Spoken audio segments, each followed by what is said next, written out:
একটি বড় ফ্যাক্টকে জানার জন্য প্রস্তুত হয়ে যান, কারণ আজ এই ভিডিওটির মাধ্যমে আপনি যা জানতে চলেছেন তা আপনার চিন্তাধারাকে সম্পূর্ণভাবে বদলে দেবে। আজ আপনি বিজ্ঞান এবং স্পিরিচুয়ালিটির জগতের এক গোপন তথ্যকে জানতে চলেছেন। সায়েন্স লাভারদের জন্য ভিডিওটি বেশ ইন্টারেস্টিং হতে চলেছে। So let's begin. আজ আপনি জানতে চলেছেন যে সেলস কিভাবে কাজ করে, বডি বা দেহ কি, মনি বা কি। আজ আপনি এতটা নলেজ এবং ইনফরমেশনকে পেতে চলেছেন যা হয়তো বেশ কয়েকটি বইকে পড়ে আপনাকে পেতে হতো। আপনার শরীর 50 ট্রিলিয়ন সেলস দিয়ে তৈরি, আর এই প্রতিটি সেলসই জীবিত রয়েছে। এক একটি কোষ আপনার দেহকে চালনা করার জন্য কাজ করেই চলেছে। মানে আপনি একাই একজন ব্যক্তি নন, বরং আপনি আপনার একটি বড় গ্রুপ। প্রতিটি সেলসের মধ্যেই পজিটিভ এবং নেগেটিভ ভোল্টেজ রয়েছে। আপনার দেহের প্রতিটি সেল এক একটি ব্যাটারির মতো। একটি সেলে প্রায় 1.4 ভোল্টস থাকে। তো যদি আপনি 1.4 ভোল্টকে 50 ট্রিলিয়ন সেলস দ্বারা মাল্টিপ্লাই করেন, তো তার মানে 700 ট্রিলিয়ন ভোল্টস অফ ইলেকট্রিসিটি আপনার শরীর জেনারেট করছে। এই এত পরিমাণ ভোল্টসকে আপনি ট্রেনিং এবং মেডিটেশনের মাধ্যমে শরীরের নির্দিষ্ট একটি জায়গায় ট্রান্সফার করতে পারবেন। একে বিজ্ঞানের ভাষায় চি এনার্জি বলা হয়। আর আপনি এই এনার্জি বা শক্তিকে হিলিং অর্থাৎ নিজেকে সুস্থ করার জন্য ব্যবহার করতে পারবেন।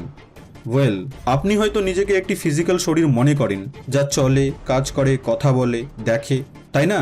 কিন্তু কোয়ান্টাম ফিল্ড এবং স্ট্রিং থিওরি বলে যে আপনি একটি ফিজিক্যাল বডি নন। মানে আপনি যে বলেন আমার শরীর, তো এই শরীরটি তেমন নয় যেমনটি আপনি দেখতে পান। আপনার শরীর হলো একটি এনার্জি ওয়েভস যা একে অপরের সাথে ইন্টারাক্ট করছে। পৃথিবীর প্রতিটি জীব, গাছপালা একে অপরের সাথে ভাইব্রেশনের মাধ্যমে কথা বলে। একটি হরিণ বাঘের কাছে গিয়ে কখনোই বলে না যে তুমি কি আমার বন্ধু হবে, কারণ সে দূর থেকেই বুঝে যায় যে সেখানে কিছু ভুল আছে, মানে ব্যাড ভাইব্রেশনস আছে। এবার আপনি হয়তো ভাবছেন যে প্রহেলিকা কি এসব ভাইব্রেশন সেল বলছে, আমার কাজের তো কিছুই বলছে না। তো বন্ধু, এই ভিডিওটিতে কাজের কোনো ইনফরমেশনকে না পেলে অবশ্যই ডিসলাইক করে দিয়ে যেতে পারেন। যাই হোক, ছোটবেলা থেকেই আমাদেরকে সেন্সিটিভ ভাইব্রেশনে থাকতে শেখানো হয়েছে। আমাদের ভাবনাকে লুকোনোর জন্য ভাষার ব্যবহার করা হয়েছে। পৃথিবীর প্রতিটি প্রাণী একে অপরের সাথে ভাইব্রেশনের সাহায্যে কমিউনিকেট করে, আর তারা ফিল করতে পারে যে তারা ভালো জায়গায় আছে নাকি খারাপ জায়গায় আছে, কারণ তারা ভাইব্রেশনকে পড়তে জানে।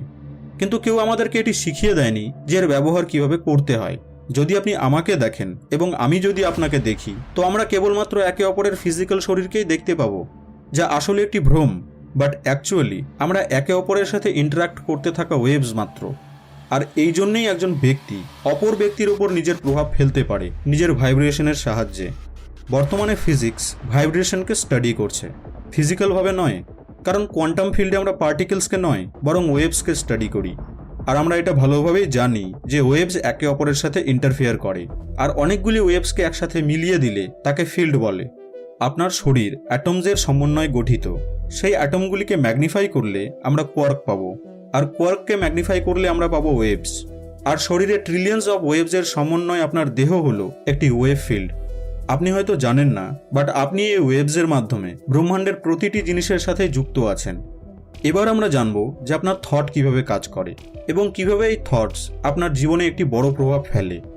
আপনি স্ক্রিনে যে ছবিটিকে দেখতে পাচ্ছেন, এটিকে ম্যাগনেটোএনসেফেলোগ্রাফি বলে। ইইজি নামক ডিভাইসে আপনি তার এবং সেন্সরকে মস্তিষ্কের বহির্ভাগে লাগিয়ে আপনার ব্রেনের মুভমেন্টকে দেখতে পারেন।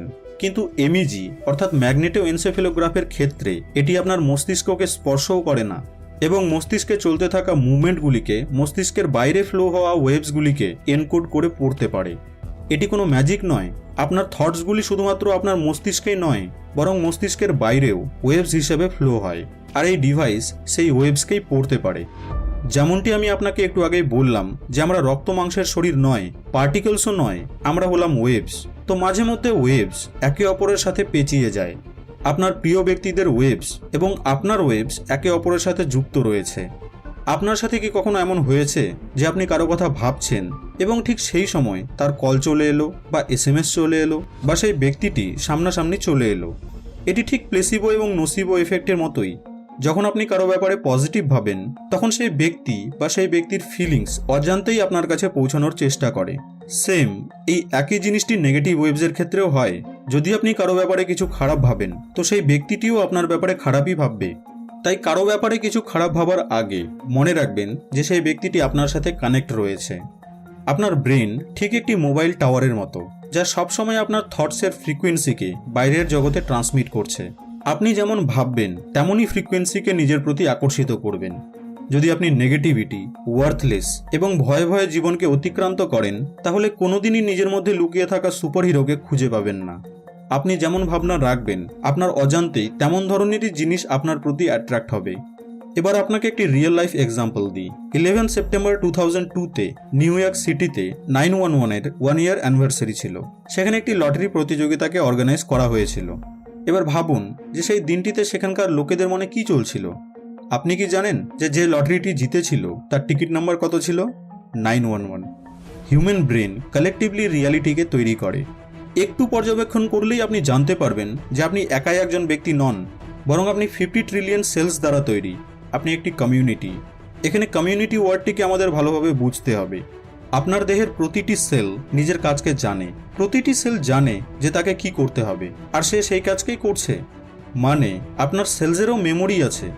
কিন্তু যখন সেলসরা কমিউনিটিতে কাজ করে, তখন এরা নিজের মেমোরিকে বাদ দিয়ে একটি সেন্ট্রাল কমান্ডকে ফলো করে। এই সেলসের কমিউনিটি নিয়ে তৈরি হয় একটি জীব, আপনি এবং আমি। আর সেই সেন্ট্রাল কমান্ডকে অন্য কেউ নয়, বরং আপনার মস্তিষ্কই দেয়। আপনার ব্রেনই হলো সে যে প্রতিটি সেলসকে সঠিকভাবে কমান্ড দেয়। তো চলুন এবার আমরা জেনে নিই আপনার ব্রেন কিভাবে কাজ করে। প্রকৃতিতে বহু সিগন্যালস বা ওয়েভস রয়েছে। এই ওয়েভস আপনার মস্তিষ্কেও রয়েছে। আপনার ব্রেনের কাজ হলো এই সিগন্যালস বা ওয়েভসকে রিসিভ করা এবং তার সেলসের মধ্যে পাঠিয়ে দেওয়া, যা আপনার জেনেটিক্স এবং বিহেভিয়ারকে কন্ট্রোল করে। সহজ ভাষায় যদি বলি, তো আপনার ব্রেন সেন্স অর্গান, চক্ষু, কর্ণ, নাসিকা, জিহ্বা এবং ত্বক দ্বারা বাইরের জিনিসকে বোঝে এবং মাইন্ডে তার মেমোরি তৈরি করে। আপনি প্লেসিবো এফেক্টের নাম তো অবশ্যই শুনেছেন। প্লেসিবো এফেক্ট হলো এমন একটি ম্যাজিক্যাল ট্রিক যেখানে আপনি যখন কোনো জিনিসের ওপর ইতিবাচক ভাবনা ভাবতে শুরু করেন, দৃঢ় বিশ্বাসের সাথে কোনো পজিটিভ থটকে রাখেন, তখন সেই থটটি রিয়ালিটিতে কনভার্ট হয়ে যায়। চিনি দিয়ে বানানো নকল ওষুধও আপনার রোগকে সুস্থ করে দেয়। তো এটি আপনার মাইন্ডেরই পাওয়ার, যা ইমাজিনেশনকে রিয়ালিটি বানিয়ে দিল, অসুস্থ শরীরকে সুস্থ করে দিল। আপনার পজিটিভ থিঙ্কিংকে প্লেসিবো এফেক্ট বলে এবং আপনার নেগেটিভ থিঙ্কিংকে নোসিবো এফেক্ট বলে। যেভাবে পজিটিভ থিঙ্কিং আপনাকে ঠিক করতে পারে, একই রকমভাবে নেগেটিভ থিঙ্কিং আপনাকে অসুস্থও করতে পারে। আপনি যদি বিলিভ করে নেন যে আমার কোনো অসুখ হয়েছে, আমি বোধহয় অসুস্থ হয়ে যাচ্ছি, তো দেখবেন যে সত্যি সত্যিই আপনি কোনো অসুখের শিকার হবেন। আপনার বিলিভ সিস্টেম যত স্ট্রং হবে, ততই আপনার কাছে প্লেসিবো এবং নোসিবো এফেক্ট কাজ করবে। আশা করছি এই ভিডিওটি আপনাকে ভালো লেগেছে। ভিডিওটি ভালো লেগে থাকলে লাইক এবং শেয়ার অবশ্যই করবেন। আপনাদের সঙ্গে আবার দেখা হবে নেক্সট ভিডিওতে।